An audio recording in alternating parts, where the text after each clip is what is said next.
All right, so what is the Hegelian dialectic? Those are two big words. Hegelian comes from George Wilhelm Friedrich Hegel, who was a social philosopher. And dialectic is just a rhetorical system. It's kind of like a conversation between two ideas. So the Hegelian dialectic is what we use in rhetoric and philosophy to get closer to a truth. And we use it to take two opposing theses and put them into conflict with one another to try and determine what makes the most rational and logical sense, right? So we get closer to the truth by testing ideas against each other, and that's what Hegel did in his writing, and that's what the Hegelian dialectic does when we're using it to complete our central dramatic argument. So our CDA is created and then it is tested against a thesis. So we've got a character who believes in anti-truth, right? They're stuck in their rut. They're comfortable where they are. They are living out that anti-truth. And our truth, our thesis, right? This is what the author is saying. Hey, you know what? This is actually a true part of what it means to be human. In the human experience, I believe that this thesis is true.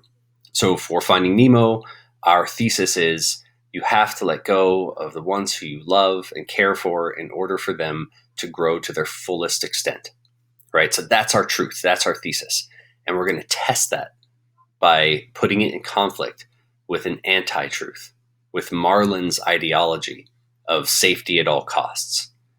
And through that conflict, we arrive at a synthesis.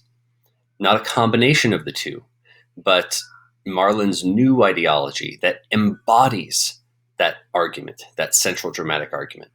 It might not be that exactly, but it is closer to that truth than he was at the beginning of the story. So that's how we're going to examine central dramatic narrative or central dramatic argument is in a narrative. What is the character's belief at the beginning? And what is the argument that the story is making that forces the character to change through their choices and in their relationships? How do we arrive at the synthesis at the end of the story? So in storytelling, this is it, right? Your character is in stasis. They are static.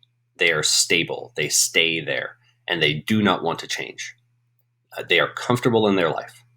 They are embodying that anti-truth, the antithesis of the central dramatic argument. That's at the beginning of the story.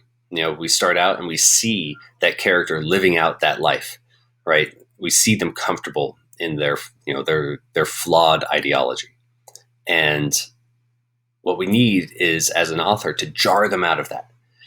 So we need something to happen that shakes their foundational beliefs to the core and tests them by sending them on a journey to accomplish some goal and overcome obstacles. And through that process, through that journey, they get closer and closer to the truth of the thesis that the author is arguing through the story.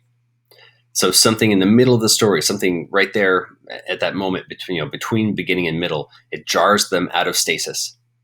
And now they have to choose whether or not they are going to enter into a conflict or stay home and just be comfortable. In Finding Nemo, the choice is obvious, right? Marlin is going to go try to save Nemo.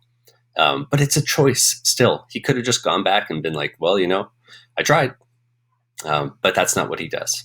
He chooses to go and find his son. So in that choice, he's now going to have to go out into that scary world. And he knows deep down that, things are terrifying and awful out there and that he will most likely die, but he's going to do it anyway. And through that middle of the story, we see Marlin, form relationships, overcome obstacles. And as we get closer to the end, he starts to learn more and more that his ideology at the beginning of the story is not one that is tenable as a father with a child. He knows that at some point he's going to have to let go. He just hasn't gotten there yet. And at the end, there's a catharsis. Now, catharsis means, I think it actually means like to vomit. But in this sense, catharsis means, an emotional release, right? He lets go finally. He literally lets go. And in storytelling, it's letting go of that old antithetical belief, right? So Marlon lets go of his old ideology and he embodies the new ideology of the thesis, right? So at that end point when he gets Nemo back from the dentist and then everybody gets scooped up in the net, right? Nemo's in there, but he can escape, but Dory can't. So now, to save Marlin's new best friend, the fish that was integral to finding Nemo and saving Nemo, now Marlin has to let go of Nemo.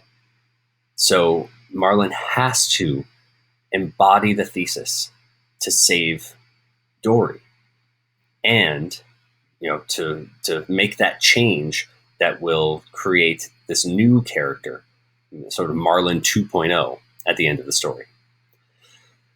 So we know that right there in that moment, Marlin makes that choice. He embodies the thesis, and in this one last turn, Nemo is thought to be dead, right? Marlin let him go, and his worst fears are realized, right? He knew what was going to happen.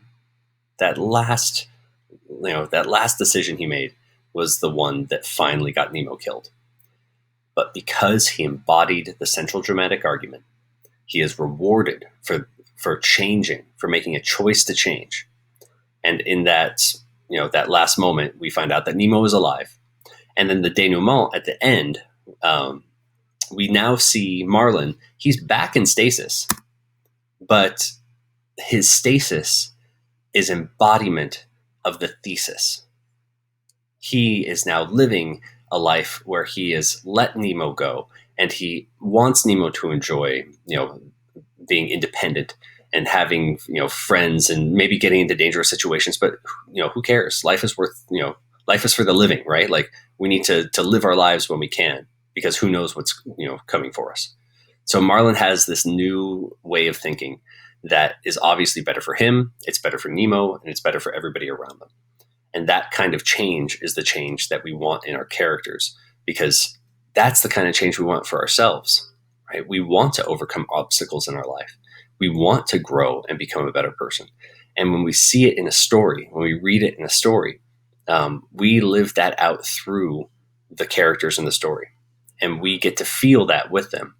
And if we feel good when that happens, then it encourages us to do that in our own lives. And that's why storytelling is so important.